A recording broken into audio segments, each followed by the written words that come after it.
Hi, my name is Jessica Sweeting, and I'm presenting my final research paper, Should Performance-Enhancing Drugs Be Allowed in Major League Baseball? The sports world is an international entity that has caused a range of emotions from all types of people. No matter their race, religion, or creed, everyone has voiced an opinion about their favorite teams or sports divisions. Starting in the BC era, sports derived from many ancient cities and has been passed down and created into organized programs in which we know today. It is said that the ancient Grecians and ancient Egyptians were the creators of organized sports, but did they know how important sports would be in the future? From the dawn of time, the sports world competition was what made the game interesting. Competition is what kept the crowd coming back to see more. It kept the spectators talking and wanting more. Good, clean competition allowed for many people to compete in sports to see who was the best. So why do performance-enhancing drugs cause such a controversy from spectators if the players using them are okay with hurting their bodies for the competition and the entertainment of the sport?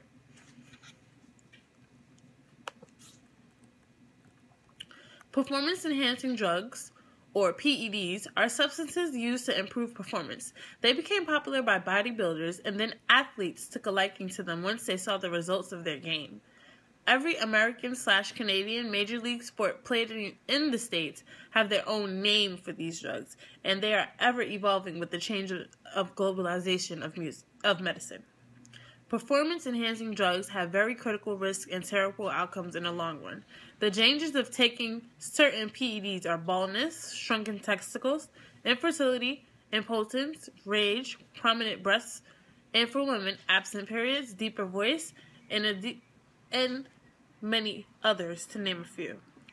It is reported that both male and female substance users can suffer from heart and circulatory programs, aggressive behaviors, drug dependence, psychiatric disorders, prostate enlargement, tumors, and increased low density of lipoprotein, which is bad cholesterol. While researching the topic, I ran into aspects of drug use in sports and how they all apply to my question of whether performance-enhancing drugs should be allowed in Major League Baseball. Over 78 players since 1977 have been tested for drug usage in sports, and 64 of them used performance-enhancing drugs to enhance their abilities, while 14 of the men tested positive for cocaine. They admitted to using cocaine for recreational use, but did this use affect their playing abilities as well? The problem of using steroids goes deeper than performance.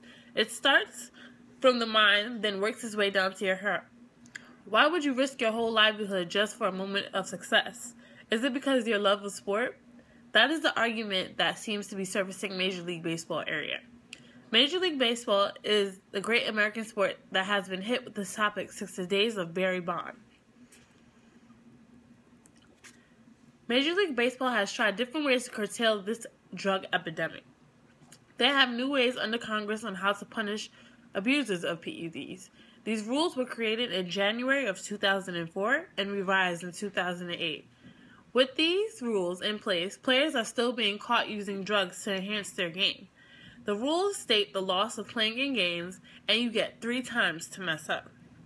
The end result being banned from the game altogether, but some question, shouldn't the first reprimand become immediate termination from the league?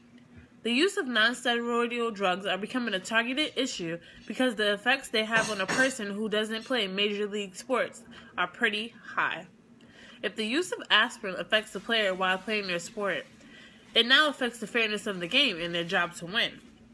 Non-steroidal drugs are used to take away pain, aches, and nausea, but they all labels state that it may cause